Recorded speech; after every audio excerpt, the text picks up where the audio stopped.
एक बार एक कुत्ते ने मुर्गे को ताना मारा कि तुम सुबह 4 बजे गांव को जगाना शुरू कर देते हो, बांग देना शुरू कर दे हो, तुम जानते हो तुम्हारा भविष्य क्या है?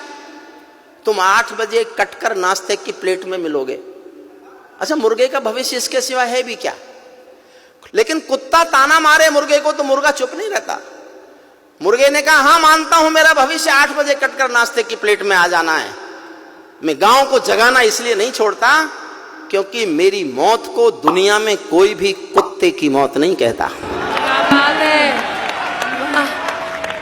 काश्मीर जो खुद सूरज के बेटे की राजधानी थी, डमरू वाले शिव शंकर की जो घाटी कल्याणी थी, काश्मीर जो भूमंडल का स्वर्ग बताया जाता था, जिसकी मिट्टी को दुनिया में अर्घ चढ़ाया जाता था, काश्मीर जो भारत माता की आंखों का तारा था, काश्मीर जो लाल बहादुर को प्राणों से प्यारा था, काश्मीर वो डूब गया था अंधी गहरी खाई में, फूलों की घाटी रोती थी मरघट की तन्हाई में, फूलों की घाटी। सल्यूट करता हूं आप, सल्यूट करता हूं। इतने थके हुए विष्णु सक्सेना के खूब थकाने के बाद भी आप ताली बजाने लायक बच गए। क्या बात है। काश्मीर वो डूब गया था अंधी गहरी खाई में, फूलों की घाटी रोती थी मरघट की तन्हाई में, वो अग्नि गंधा मौसम अलबेला था, गंधों के घर बंदूकों का मेला था, मैं भारत की जनता का संबोधन हूँ, आंसू के अधिकारों का उद्बोधन हूँ, इसीलिए दरबारों को दर्पण दिखलाता फिरता था, इसीलिए दरबारों को दर्पण दिखलाता फिरता था, मैं घायल घाटी के दिल की धड़कन गाता फिरता था, मैं घायल घाटी के 29 साल मैंने 1990 में कविता लिखी थी। और आदरणीय कठेरिया जी, आपको जानकर आश्चर्य होगा, इस कविता को मैंने 1990 में जब सबसे पहली बार लिखा तो मेरे पहले श्रोता थे श्रद्धेय अटल बिहारी वाजपेयी और श्रद्धेय लाल कृष्ण अडवाणी।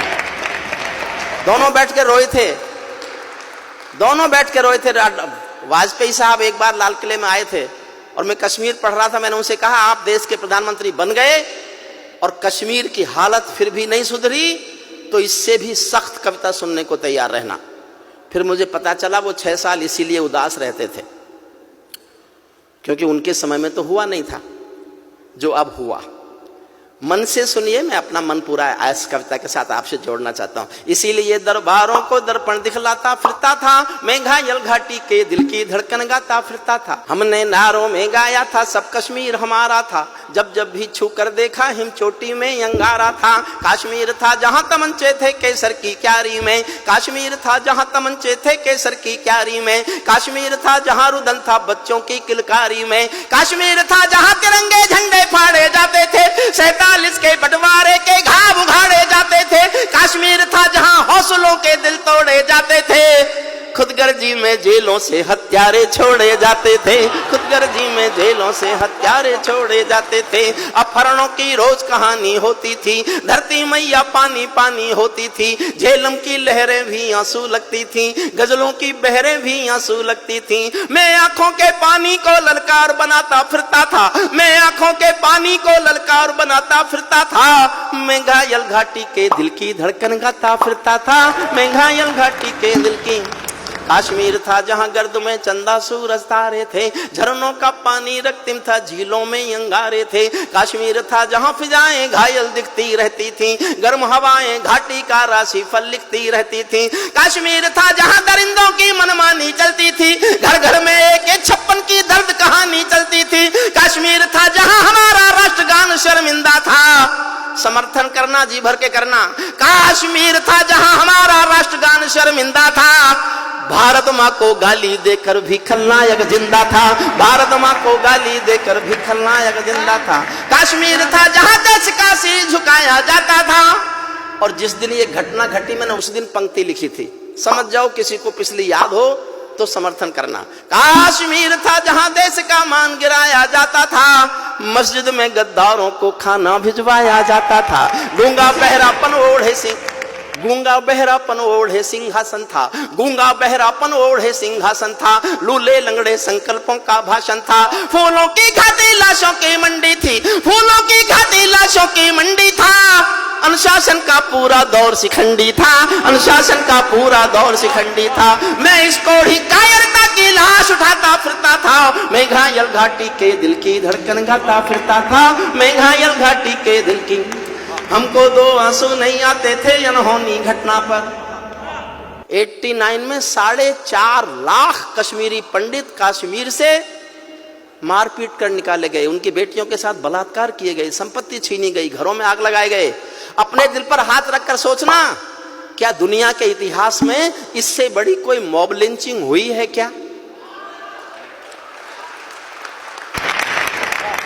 आज किसी की गलती से एक हत्या पर देश में शोर मचा देते हैं, ये मॉब लिंचिंग है, होनी नहीं चाहिए। मैं समर्थन नहीं करता उसका, लेकिन 4.5 लाख लोगों का घर से बाहर निकाल देना अगर मॉब लिंचिंग नहीं थी तो हिंदुस्तान में कोई मॉब लिंचिंग होती नहीं। हमको दो आंसू नहीं आते थे, मेरा साथ देना, मैं इतिहास खोल रहा हूं। हमको दो आंसू नहीं आते थे अनहोनी घटना पर, थोड़ी सी चर्चा होती थी बहुत बड़ी दुर्घटना पर। राजमहल को शर्म नहीं थी, घायल होती छाती पर। भारत मुर्दाबाद लिखा था श्रीनगर की छाती पर, मन करता था फूल चढ़ा दूं लोकतंत्र की अर्थी पर। भारत के बेटे निर्वासित हो गए अपनी धरती पर, भारत के बेटे निर्वासित हो गए अपनी धरती पर। वे घाटी से खेल रहे थे गैरों के बलबूतों पर, जिनकी नाक टिकी रहती थी पाकिस्तानी जूतों पर। कश्मीर को बंटवारे का धंधा बना रहे थे वे, कश्मीर को बंटवारे का धंधा बना रहे थे वे। जुगनू को बैसाखी देकर चंदा बना रहे थे वे, फिर भी खून सने हाथों को न्योता था दरबारों का। जैसे सूरज की किरणों पर कर्जा हो अंधियारों का, जैसे सूरज की किरणों पर कर्जा हो अंधियारों का। कुर्सी भूखी थी नोटों के थैलों की, कुर्सी भूखी थी नोटों के थैलों की। कुलवंती दासी हो गई रखेलों की। एक नाम लेता हूं कविता में, उसका नाम सुनकर आपके दिल में आदर की, प्यार की, सम्मान की हिलोर उठे तो उस हिलोर को तालियों में बदल देना। कुर्सी भूखी थी नोटों के थैलों की, कुलवंती दासी हो गई रखेलों की। घाटी आंगन हो गई खूनी खेलों की, बहुत जरूरत थी सरदार पटेलों की, बहुत जरूरत थी सरदार पटेलों की। मैं घाटी के आंसू का संतरास मिटाता फिरता था, मैं घायल घाटी के दिल की धड़कन गाता। एक छंद पढ़ रहा हूं साहब। भारत मां को इस समय सोने दो, बड़ी मुश्किलों से इस बहादुर सरकार की कोशिशों के बाद भारत मां सुकून से सोने की हालत में आ गई। वाह वाह वाह वाह वाह, बहुत बढ़िया। मैं एक छंद पढ़ रहा हूं। जब चौराहों पर हत्यारे महिमा मंडित होते थे, जब चौराहों पर हत्यारे महिमा मंडित होते थे, भारत मां की मर्यादा के मंजर खंडित होते थे। जब कृष भारत के नारे थे गुलमर्गा की गलियों में, शिमला समझौता जलता था बंदूकों की नलियों में। तो केवल आवश्यकता थी हिम्मत की खुददारी की, तो केवल आवश्यकता थी हिम्मत की खुददारी की। 56 इंची सीने में ही आशा थी दमदारी की, 56 इंची सीने, 56 इंची सीने से ही आशा थी 56 इंची सीने से ही आशा थी दमदारी की। संविधान को बदल दिया है घाटी गैर नहीं होगी, जहां तिरंगा नहीं मिलेगा उनकी खैर नहीं होगी, जहां तिरंगा नहीं मिलेगा। प्रणाम करता हूं आपको साहब, क्या बात है। इसीलिए आवश्यकता थी हिम्मत की खुददारी की, 56 इंची सीने से ही आशा थी दमदारी की। संविधान को बदल दिया है घाटी गैर नहीं होगी, जहां तिरंगा नहीं मिलेगा उनकी खैर नहीं होगी। जिनको भारत की धरती न भाती हो, भारत के झंडों से बदबू आती हो, जिन लोगों ने मां का आंचल फाड़ा हो, दूध भरे सीने में चाकू गाड़ा हो, मैं उनको चौराहों पर फांसी चढ़वाता फिरता था। मैं घायल घाटी के दिल की धड़कन गाता फिरता था, मैं घायल घाटी के दिल की। अंतिम छंद पढ़ता हूं। अभी उधर से बयान आते हैं हमारे पास 1 पाव का एटम बम है, हमारे पास आधी किलो का एटम बम है। देखिए साहब, मैं बोलना नहीं चाहता, सांसद जी आपसे अनुमति लेकर आपसे माफी मांग के बोलता हूं, और ये मैंने बहुत दुखी होकर बोला, ऐसे नहीं बोला। रोज डराता है हमको एटॉमिक युद्ध होगा, एटॉमिक युद्ध होगा। मैंने कुछ मेरे दोस्त साइंटिस्ट हैं उनसे पूछवाया कि मान लो एटॉमिक युद्ध हो ही जाए, क्योंकि उसका भरोसा क्या? जो दुनिया में किसी के भरोसे लायक नहीं है, हमारे लायक तो होगा ही क्या? मान लो हो ही जाए तो क्या होगा? बोले जी दोनों देशों के 25-25 करोड़ लोग मर जाएंगे। मैं एक दिन सोचता रहा, और जब उसी दिन शाम को मैंने उनके एक मंत्री का बयान सुना कि हम एटॉमिक युद्ध कर सकते हैं, तो मैंने कहा कि होने दो, होने दो, हम 25 करोड़ मरने को तैयार हैं, तुम तो रेगिस्तान हो गए। बचा क्या?